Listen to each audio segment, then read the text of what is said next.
because so many people just rush through discovery on a sales call. And I was guilty of this at one point. Like, you're asking questions to find out, can I help this individual? But the real other big thing you're doing discovery for is helping the prospect understand they can be helped. Here's this clarity around the problem, what's going on, why.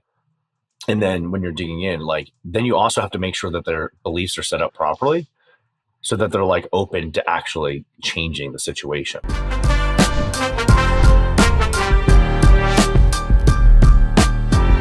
What up? Welcome back. This is an intro that we don't need because we already got an intro. I'm your host, Angelo, and this is our co-host, Bob Thompson. I'm going to kick off today by telling you some exciting news that happened the other day. I'm going to vividly try to tell you this story. You've heard it already, but people haven't heard it. And then we can get I want to hear it again. To it. It's probably riveting. I was in the shower Thursday and scrubbing, rinsing off, getting ready to get out. And all of a sudden, my ring thing goes off. Somebody's at my door. And I hear Alina calling. I reach my hand out and grab my phone. Actually, the phone was in the shower because I watch YouTube while I'm in the shower because I'm a psychopath. I was like, what's up? Some guy's knocking on the door and he won't go away. I'm like, what the hell? I'm looking on the ring. So I run out, completely drenched, and open the window. I'm like, yo. He's like, what's up? I'm like, what's up? He's like, got a legal summons for Case Connect. I'm like, oh. I'll be right down. Can you wait 5 minutes? He says, yeah. I go down. I got served the court hearing for an attorney who's suing us for $7,000. And on the basis of, like, his claim is that we didn't provide the service that he paid for. And, like, so our contract is airtight. And I'll get to the reason behind this story and what happened here. But this guy literally brought a lawsuit against us to get his money back. And let's talk about what we do. We provide leads to attorneys. We train them up on how to use those leads. We give them secret shoppers and test them on how they're supposed to follow up with them. And they give them feedback and tell them what they can be doing better. And this guy, about halfway through his campaign, and there was like no follow-up. We secret shopped them. There was like one call, never called again. And he was like, hey, this sucks. I'm not signing anything. This is a scam. Refund all my money. We're like, hey, we've spent, I don't know what it was. Let's call it $4,000 for your $3,500, whatever it is. I'm like, listen, you failed the secret shopper. You're not doing things correctly. Quite honestly, I don't think we're a good fit. I don't know why we started this out. I'll refund you the portion that we didn't spend. His response back was like, no, full refund now, no talking. And I'm like, your communications are like closed off and you're speaking like a child. I'm like, this is just not going to come to an amicable resolution. We have two options. One, I'll refund you the portion that we didn't spend. I'm not going to lose money on you because you didn't do what you're supposed to do. Or B, I'll literally have my intake team work for you for free and sign the cases for you. You don't have to worry about it. I'm not going to charge you for it just so you can make some money back and we'll go our separate ways at the end of it. Respond back, full refund, period. And like, I'm like, okay, dude. I'm like, I'm not continuing the conversation. This is my last response to you. As of this date, I'll run the rest of your ad spend out, blah, blah, blah. So he disputes his credit card. Mm-hmm. I submit the contract, the proof and everything. They give me the money back. He loses that. Then he files a lawsuit in Florida, the Southern District of Florida against us. And our contract has an ARB clause, a PA ARB clause. So he has to file a lawsuit in Pennsylvania. So he filed it in the wrong state. So that's going to get just thrown out and dismissed on that alone. But the guy's just being an idiot. And like, I wanted to get to, it's like, it's very hard. Some people, like I want to talk about like signing, and this is kind of morphed into, I don't know if you like this topic, but there's some people you should never bring into your business. And this was one of the guys. And I think that, and we wanted to talk about Did you know it from the beginning? Yes. I think when we push our sales reps so hard to just bring on people, we press them for numbers so much that they end up enrolling people that weren't quite the best fit. And I think this guy is a prime example of it. A guy that we didn't quite feel like he would do it properly, like he got it, like maybe he showed a little bit of glimmer, but something never felt right with this guy. He was older, he's a little miserable, he's rude. And that type of person, like that came back to bite us in the ass, and it ended up ultimately in a lawsuit, which, you know, we're going to win or whatever. We have all fact and, you know, everything, evidence and facts on our side. He's not going to win it, but it's just time and energy and it's annoying. But, you know, it's like enrolling the right people. Like when we train our salespeople for numbers, sometimes Like they'll enroll people that shouldn't be enrolled just to hit their numbers and think that's the right thing. And that's a dangerous line to walk. And so this guy probably never should have been enrolled, wasn't a good fit. He's a detriment to the business because the time and energy we're going to invest in him, we could have invested into 3 or 4 other great clients and got them good results, but now we're wasting time, energy, and resources on somebody who is just a piece of junk. Yeah. It's interesting. It is tough because there is that balance. Because as a salesperson, you're like, I want to close. And you see the challenge, you're like, I'm going to try and get this person. And it's Right. like, boom, and then you're like, once they're enrolled, they're good, especially if it's more of a criteria where you're just looking financially. Hey, do they hit the financial aspects? So interestingly, one of our closers, I ended up taking one of the calls he had the other day, and he's like, "Hey, she's not a good fit. I'm gonna DQ her." And I was reviewing the call. I was like, "Dude, she's a great fit. What are you talking about?" She's exactly, Yeah. Yeah, that's for funny. us. And then And then, and so then I take the call. I was like, "Hey, I'm gonna take this the second call," and talked to her. Great conversation. She's, I end up enrolling her, and so afterwards, I was like, "Hey, we're not always just looking for." Where are they necessarily in business? She was just new. She had just started. She was only like week and a half, 2 weeks in, 2.5 weeks into her business.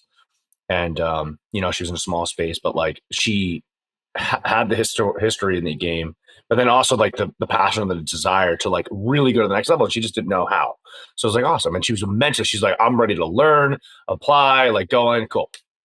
Whereas like, you get somebody like that, it's like, hey, that's a great fit. That is somebody, at least for, especially for what we do, and it's interesting because then you talk and you're like, you talk to some other people and you're just like, like this person, maybe I actually DQ'd somebody yesterday who on the other end, because essentially he was a dick to a follow-up. And, but he had gyms that were doing over 4 million a year, pretty profitable. And I was like, I don't think we're a good fit, dude. Like I have zero desire to work with you anymore. Just because of the way, and I'm not gonna, and I know you're very similar to this, just because of how you operate and how we operated in FitPro together. It's like we go above and beyond for people. We're not just gonna bring you in and forget about you, because a lot of agencies do that. A lot of agencies will bring somebody in and like you hear this all the time. It's like, oh, they were responsible for the first like month and they disappear. right. And for us, we're like, well, that's Right. not like we're not an agency. Yeah, we do that aspect, but your success is our success because we're not just trying to chase. And this a lot of happens to gyms. It's not just about getting new clients. Yes, you need to have new clients coming in consistently, but we want to be able to keep them. And we're going to keep them by like trying to go above and beyond with their service and their experience. And I was like, I just from that conversation, I was like, this dude, and I was talking to Josh, I was like, this dude isn't going to be fun to work with at all. So I think it is really important so when I talked to him, I was like, hey, when we're looking at, individuals that we're bringing in, it's not just like, because I noticed for our guy, if they were maybe a little bit lower on revenue, he was just like, I don't know. He essentially just mentally got the block. Like, I'm not going to be able to close this person because their business isn't big enough. So there's not money. I'm like, dude, if this person's just getting started versus somebody that's losing $5,000 a month, like It's just a better because the other one has higher situation. revenue doesn't mean shit. It's a better situation. Right. Like Right. also mentally, like they're not beat up. The belief, Right. she had all the beliefs. I was like, hey, a lot of it is like, where do they want to go? Is the belief there? What type of Yeah. like, those are things we're also The looking belief's at. important, dude. The belief's really important. I want to ask you a few questions based off of that. So, like, let's talk about like where you're at with enrolling wrong people. And I know you've had specific examples in your business, and too, like that guy that you told me about with the free. You worked for him for free for a couple of weeks, and it still didn't end up being a good fit. Let's talk about what are the immediate benefits to a sales rep in signing somebody up like that. And I'm going to give you a couple rapid fire questions. The immediate benefit of signing up a bad fit, or yeah, when you kind of don't feel 100% right about it, but you're like, damn, I overcame it. I got them signed up. Like, what's the immediate feeling and immediate benefits from it? I mean, if you're a savage salesperson, the immediate like feeling is like, cool. Like, and if as a salesperson, if you truly believe in what you're selling, in what you're doing, you do believe that, and I believe this too. It's like, I can help anybody in the gym game. 100%. And I think that like, once you get that, your big thing is people are going to they're afraid of change. Change is uncomfortable. So they're going to, as like Taylor said, like fight like hell to stay in that comfort zone. So as a salesperson, when you're able to overcome and maybe something that's, they're on the fence and boom, you close them up and you're like, cool. Now our team is able to actually help this individual because now they just enrolled. Now starts the new change in their life. So I think part of that is that it's like, hey, great. Now we can actually truly help this person. We're going to change their situation because nobody on my team, if we don't believe we can help somebody, because I even had this, I literally DQ'd a guy yesterday because I was like, dude, you're just not ready for us. Come talk to us in the next couple of months once you get stuff really getting going. But in the meantime, go talk to these 3 people because they'll, go check them out. So it's like I literally wouldn't be able to help you, so it wouldn't be fair to you or us. So I think for a salesperson, it's like once you get somebody in, you're like, now I can actually truly help you. So it's conviction for the salesperson, right? Like they feel good, they feel accomplished, they overcame objections. In one of 2 ways. It's like, yeah, it's like now I can actually truly help this individual. And the second thing is, hell yeah, I just battled in. I went to like, oh man, that sounds like so cheesy. I went to war. No, but it's like, Sure. I helped them get out of their own way. I overcame all their objections. Boom. Right. And we enrolled and closed this person up. And like, there is a very, and I think salespeople as well put their self-worth on them closing deals. So they're getting an elevation in that confidence as a result of closing that person up, whether it was a difficult sale or not. Second part, right? Second part, how to benefit the business? Revenue, another sign up.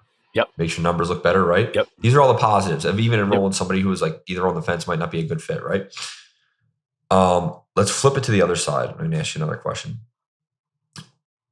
What are the long-term repercussions of bringing that person? And we know the immediate where like the sales reps got conviction, they overcame an objection, we feel like we can truly help these people. It's like a morale boost at the beginning. Like, damn, we got this guy in, we can change his life, we can do all this stuff. Revenue boost, numbers are better, sales percentage, commission bonus, all that stuff comes with it. Immediate upside. What are the long-term repercussions of the decision? How's it going to impact your business? And let's even like look at like revenue, right? Because it was short term, it was an impact. It was a positive impact. Let's look at revenue. Let's look at like reviews or reputation on the back end, morale from the team on the back end, right? Let's look at that stuff that were immediate like positives. And long term, by enrolling a loan client, tell me the downsides of that. Well, there's 2 major ones listening to you. One, even for the sales rep, if they enroll somebody and they're like, man, I just battled to get this person in and I help them kind of overcome their own limiting beliefs. And then all of a sudden you bring this person in and the team that's doing the delivery either like DQs them and says, hey, we're not going to work with you, or the client is a pain in the ass and battles with them on everything and doesn't make those changes. For the sales rep, they're going to be like, man, are we not able to fulfill on what I'm promising people? So that can negatively impact the salesperson, which can cause their performance to kind of damper their conviction inside of the business to act down, because maybe they were like, hey, especially if there's no feedback between the team that's doing the delivery and then the reps, and they're like, all right, I'm signing these people up, but all of a sudden they're either not completing it or they're not having success. That's going to impact it. So that's number one. Like if you're bringing in if it's truly a bad fit, it could have that impact. Inside of the business in the long term, like it does damage your reputation. It like can lead to complete and utter frustration for the team because they're like, all right, this person's not a good fit. We're going to battle and try and get this person to make the changes that they need to make, but they're just not ready, and maybe they never will be, and that's okay. Like that was kind of what we talked about, the recent situation. Like we had a guy, that we enrolled, a super nice dude, but he just wasn't ready to make the changes, and that's okay. I was actually talking to Brian last night, Henry, and we were talking about a mutual buddy of ours who's also a trainer. And she's like, how do you think? I was like, I'm sure he's doing great for the life he wants to live. And that's fine. Like what he wants to do involves him training people, doing stuff. He doesn't like, you and I, Angelo, and even in Brian, like we like ads, we like doing sales and stuff like that. But I knew early on as a trainer, I didn't want to have to train people for the rest of my life. Some people want to do that and that's totally fine. So, I was like, hey, for what he wants to do, I'm sure he's like super happy and super content. And, so going back to like our clients, there are some people that just don't align with the vision of the company. And if you bring that in, that can suck out like the team morale. And again, because then it's what you focused on, get your attention. It creates more of that. So all of a sudden, if you're getting sucked into this client who's just not a good fit, and it could just be they're just not ready. So at some point, the beliefs aren't there. Then all of a sudden your team is going to be putting all that energy into this individual, as opposed to the ones that are great fits, that are crushing it and anything like that. So then potentially you could give bad service or bad experience to them if you're not careful, which then can ruin your reputation.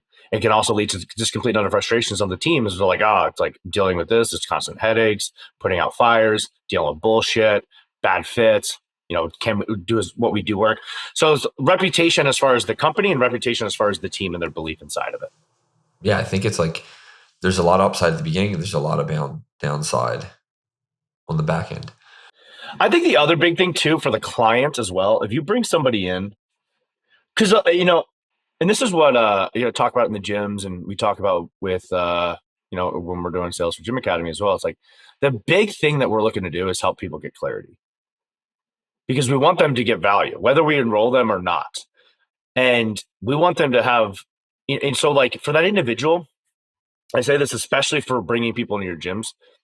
If you don't sign somebody up, this is what I always tell, gym owners, and we tell everybody in Legion, if you don't sign somebody up, the chances of them actually making a change are slim to none, because in the gym game, I know too, if anybody has to lose weight, like there's nobody better than us, they're most likely not going to go anywhere to go and make that change and get help and change their life, right, and get better. And whereas, if you're rolling somebody into, like, if you're bringing on an attorney that's not a good fit, and it wasn't made super clear, and it's great. It's like, hey, listen, we're just not a good fit. What you want to do is not how we do things, or like, you're just not ready for us. But if you do bring that person in, and then it's just that's just not a line there, and there's not that clarity, that individual, that business owner might just get contempt to actually like improving and just being like, oh, all this shit is, like how many times do we hear like, oh, Mark, agencies are scams, it doesn't work, and blah, blah, blah. And it could sabotage them and keep them on the shitty journey for a long period of time, right, if you bring the wrong person on. So also for the business owner, you can really screw them up in the long term by bringing on somebody who's not a good fit for your model of business. Yeah. I struggle with this as a salesperson, like, because that's my background. Yeah. I'm just like a volume person, like put anybody through the door and get anybody in. And like, as crazy as it sounds, it might seem like shitty. Like, you'll sign anybody up. But like, I actually believe that I can get anybody results. So like, I will sign up a bad attorney and I'll actually believe that I can change them and make it work for them. That's like a fault of my own. But can I? I truly do believe that I can change anybody. I have to realize like how much time, resources, energy, effort go into taking that person. You said you touched on beliefs, right? Like literally, I'm coming in and changing. I've become a mindset coach, and I've come in and I'm changing their literal mindset, and that's a lot more work. So for the model that we have, the margins that we have, and what I'm going to have to do for somebody like that, it's not the best fit, because it's going to deter from all the other clients. So if that might be a separate business, a separate offering. But as a sales rep, I just want to sign up anybody and I believe I can help them. And I can help them, but the problem is am I going to dedicate 99% of my energy to this one person and finally change them? And then like, I can't give any attention to any of my clients who like get it and are using it properly. Right. It's like, it's really weird. Dude, I actually totally agree with you, because like, same thing is, if somebody has a gym, I can help them. Yeah. Period. But the flip is if they're ready to be helped. Yeah. If they're open to that, because it's interesting, just because, and I'm the same way when it comes to fitness. Like, anybody, I can help anybody. But it is so true, because it's all about the belief and the mindset they have. So you have to, and that's like, really important on sales calls, is we're breaking beliefs. I was talking to some facility leaders in the gym. I was like, a lot of times what you're doing in your calls when you're going through discovery, because so many people just rush through discovery in a sales call, and I was guilty of this at one point. Like, you're asking questions to find out, can I help this individual? But the real other big thing you're doing discovery for is helping the prospect understand they can be helped. Here's this clarity around the problem, what's going on, why. And then when you're digging in, like, then you also have to make sure that their beliefs are set up properly so that they're like open to actually changing the situation. And that's what I think the biggest thing for me, probably and I know the same thing happened for you. Like we talked about it on other episodes, like when you got into the franchise. But like when I first got my first mentor, I thought I was hot fucking shit. I had a gym, like I had 2 locations, even though I wasn't making any money before. But like with that one location, I was like, I'm crushing it, top of my game. I'm making 100 grand. I'm rich. Like I'm the best there is in this. And then I see like Sam, and I'm like, I am nothing. There is a complete and utter different level to this business that I was completely unaware of. And because especially back then and still now, like I had such a chip on my shoulder, I was like, I don't know anything about this, but I'm going to learn and I'm going to become the best and I'm going to beat everybody in here. And like that was the mentality that I went to it, but it leveled up my belief. And I know that happened to you too, because you're like, we talking about this dinner. You're like, what the fuck? Like this is what's possible. Yeah, like it's almost like I don't want. I want to stop meeting people at the next level. It's like horrible. It's like there's like it's like, oh, I want to make $100,000. It's great. I want to make $500,000. It's great. And you're like, well, that person's making $1 million. I want to make $1 million. Then you make $1 million, and then it's like that person's making 10, and then you're like, oh, that person's making 100. Yeah. Oh, that person's a billionaire, and you're just like, do you always like every step of the way? You're like, man, I ain't shit. I just watched a tour on YouTube of it's $250 million condo in Manhattan overlooking Central Park. I think it's called the Central Park Towers. Dude, Okay. like the money to be able to buy a $250 million property, right? Like $250 million for a condo. Yeah.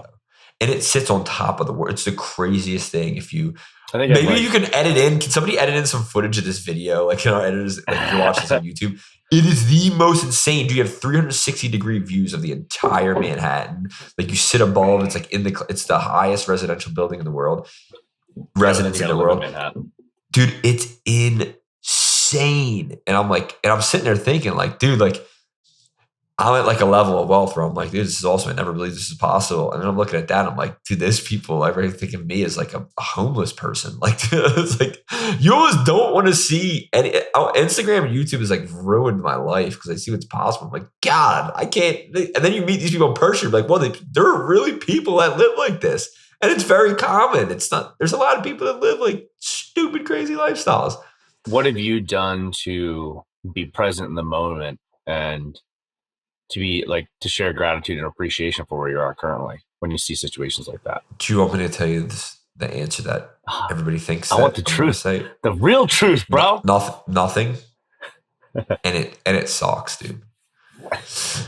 I have a hole and a void that I'm trying to fill so bad. It's horrible, dude. I'm like, not. It's like, I mean, do you want me to be true? It's like, yeah, nothing. That post I put about like familiarity breeds depolarization. Like that's the truth, man. Like I just like normalizing things. It's like I don't know. Like everything is like, yeah, been there, done that. Cool. Got that. Over it. Next thing. It's like, now I'm getting my rocks off and buying a bunch of like rental properties and negotiating with realtors because I'm just bored. I literally just get on Zillow and just like shotgun low ball offers because it's like my new thing. And I'm like, I'm buying a bunch of properties. Dude, I just can't stop. I'm like, I don't understand what it is. I need to start showing more gratitude. Buying shit. Well, I mean, you're not buying frivolous shit. Well, I am buying frivolous stuff. I mean, you saw my last frivolous purchase. Yeah, but that'll still have a good payoff in the short and long term. Still frivolous. It's like my neighbor came up to me and said, so like frivolous would be like, I just bought 10 Toyota Camrys. Like, why? Why would you buy that? Yeah. That like, are you trying to run an Uber Eats fleet? Yeah, it's like you're gonna be. My neighbor came up to me yesterday. You'll get a kick out of this, and he's like, no offense, man. But he's like, so I'm getting like a lift so I can store 2 cars in the garage on top of each other. And he's like, no offense or anything, but like, I love that you're like my neighbor. He's like, you're in the wrong neighborhood, dude. I think I said that to Z. I was like, and I think I texted you about it too. I was like, you either need, I think I did. I was like, you need to move or like build a we barn just dominium. build a pool. We have like this view. Dude, we have 6,000 square feet. It's like, what more do I need? It's like, I just need to like, I don't need 6,000 acres surrounding you. Yeah. But like, the other thing is like, and I was thinking about that later as you said it, and I was like, dude, I'm like a normal person. Like, I don't think that I would like to live in a place with these gates. I gotta drive 2 miles, get to my thing, and I want some freaking like compound. Like, even if I had that kind of money, like, I don't know if I like being around people, like being a normal person. I think that's a limiting belief because you don't feel that you are worthy of attaining that. Oh no, I feel I'm worthy of it. You know the cars I buy and the watches I have. I 100% feel worthy of it. So I just think that I just like being around like people. I don't know. That is funny because like Z would love to live, and she said this plenty of times. Like she's like, I'd love to live in a neighborhood and walk around, a block. I'm like, I would fucking kill myself. I love it. I want nothing. I want nothing to do with that life. Dude, I walk down the street with my dog and I'm like, who's outside that I can talk to about anything? Yeah. I like that. We had people over Tuesday night. What does this say? I think Tuesday night and Wednesday night. And dude, I've been smoked ever since. I was so tired. But yeah, because you like recharge your batteries. You're like more of an introvert. You recharge your batteries from like being alone, and like I recharge my batteries from like going out and just having conversations with people. Like I like taking the kids out. Everybody else's kids are out and they're all playing together and we're just shooting the stuff. And I just like getting that communication. I don't know. I like being around people. I hate that. I love walking around and all I see is just forest and the rolling hills to mountains by me. And seeing nobody, not seeing a soul, just deer running, my dogs frolicking off without it being on a leash. So you have a property that suits that lifestyle. I probably should have that same property, but I don't. Like, listen, my house isn't cheap, right? Like, I don't live in a. It's a nice house, beautiful house. It's a very nice upscale neighborhood, but we're on like 1/4 of an acre or whatever, like 40% of an acre lots, right? And we're all next to each other. We're all in a neighborhood. And it's like all the. And like, dude, you hear something funny? This is probably not from the podcast, but people get a kick out of this at home. There's a I hope my neighbors don't see this. There's a group called like the ladies of the thing, and they're doing book readings together, like bringing sweets together, and they're all like reading books every Thursday night. And Alina's like, "Oh, I'm gonna go." Well, listen, so Alina's gonna go. I'm like, "No, you're not. You're not a nerd, dog." I'm like, if you go to that, I mean, you never even read a book when I'm with you. I was like, you go to this thing, don't come back to my house. You're done. And then the neighbor's wife went over and I was like, you too? And she started laughing. I'm like, what's wrong with you? I'm like, are you a nerd? Then I was texting her husband. And I'm like, dude, we need new wives. You read all the time. I know that. So that's what my neighbor said to me. She's like, you read all the time too. And I was like, yeah, but I don't tell people I do that, dude. Like, I don't go and eat cookies together and get in a circle and read together. We did a book club, and it was super fun. You guys are all dorks. We haven't done it in a while because I just don't feel like driving as far as where everybody else lives. But like, and I think what do you guys sit in a circle, pass cookies around, and read books? Exactly what we do. We pass cookies around. We dip it in each other's milk. Yes. All right, and then we feed each other the cookies. No, I don't subscribe to that. Dude, that's something that somebody lives in a compound would do. They'd have like let's like talk about a piece of art. Let's come around and dip cookies. I don't want to do that, dude. I want to walk around and curse people out because the Sixers lost and I'm pissed off. That's how I want to live my life. Yeah. It's fine. It's just funny. I just think like because now if we were talking about business books, I would totally do that without the cookies and sharing the milk. If it was like nonfiction business novels, we're in a mastermind, subscribe to that all day. But if we're reading a romance novel, it's kind of weird. I don't see the purpose in that. I think that's weird. It's actually, I got invited, I think 2 weeks ago, we went out for Buddy Arcane's like kind of like bachelor party, which was just a bunch of us like getting together and bowling and shit. Yeah. Because the weather was bad. But yeah, one of the guys in there, he's like kind of like new to business, and he's putting together, he gets like with a group of guys down in Whitefish, and they're reading Cardone's 10X rule. It's a good book. And he's like, dude, you should come. I was like, I would, but it was too late for me. I was like, I'm not going all the way out there at something at 7. I won't read together. If you want to get together and like have a lunch, like here's my idea of it, how you make it cool. Like all the guys are reading a book and like we get together once a week and discuss like or once a month and discuss what we're doing. Like a book club, we go out to like a dinner or something, like we all discuss it or like we do like that's cool. I don't want to sit in a living room. Is that not what they're doing? No, they meet in people's houses and they all bring treats and they sit around in somebody's house in the neighborhood and discuss like romance novels. That's weird. That's their version. That's fine. No, it's weird. I mean, that's fine. It's not something you would do. Not something I would do. I wouldn't go and discuss a romance novel.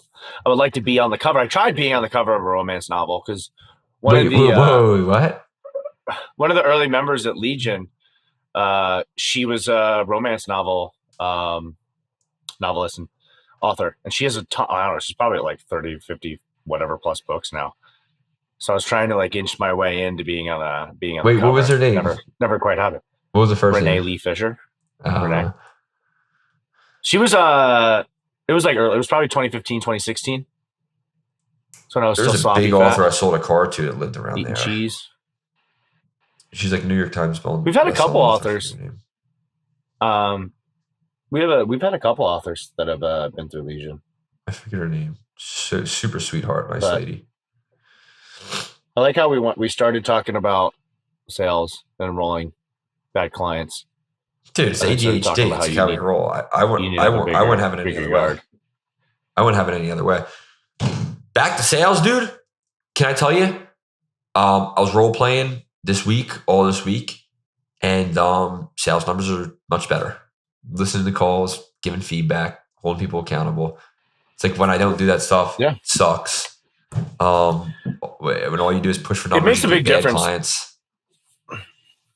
Well, it's like you also, because we had we were like, man, we're crushing it, and our sale. It was interesting because one of our reps, he was just so focusing on like not actually doing the hard work on a sales call, so to speak. Yeah. And then he was just getting deposits. We're like, bro, you've literally gotten a deposit.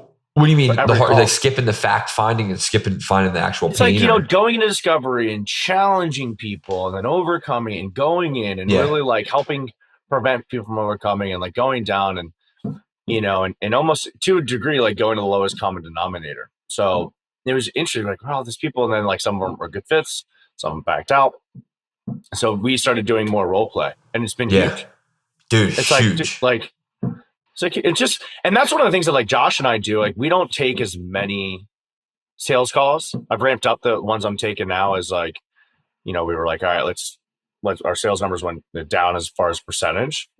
Our enrollments were significantly higher, but our percentage went down. So I was like, all right, let's get these back up. We actually have a group interview Joey's putting together today with Jacob to bring on like, probably want to bring on 2 more guys or gals or whoever, so we can continue to keep growing and add a little bit of that competition into the room. And then we got to get Josh and I off any of the calls. We don't take a ton, but I mean, I think it's good to always stay on a call here or there. It's always good to keep your finger on the pulse. I agree with that. The market changes, like you got to stay sharp. Yes. Because if you lose a sales rep and you got to train a new one, like you got to be practiced. You got to be like ready to go. When Josh and I, like when we're after our calls, like, and that's one of the things that we're trying to encourage our reps to do, like we do a call breakdown after every single one. And we use Voxer, then we're jamming on of every single rep. You listen to every single call. No. I'm saying like Josh and I, after if one of us does a call, we'll go break. You break down your own call. You do breakdown, and that's what like we encourage them. Like, hey, like the call, we want to hear a breakdown, whether you close somebody or you didn't close somebody, and we want to know the whys. And we I like that. Through it. And I think.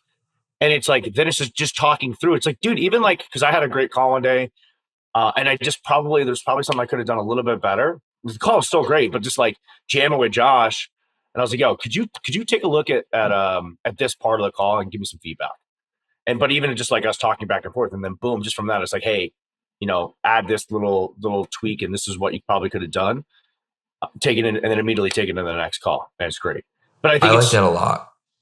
When you're like, the reason we want to have people have scorecards and the reason we talk about it's not just, it's so you can process what was good, what was bad, get some feedback from other people. Cause it's especially like, I love actually doing call reviews and sales training because it helps everybody. One, it keeps people sharp.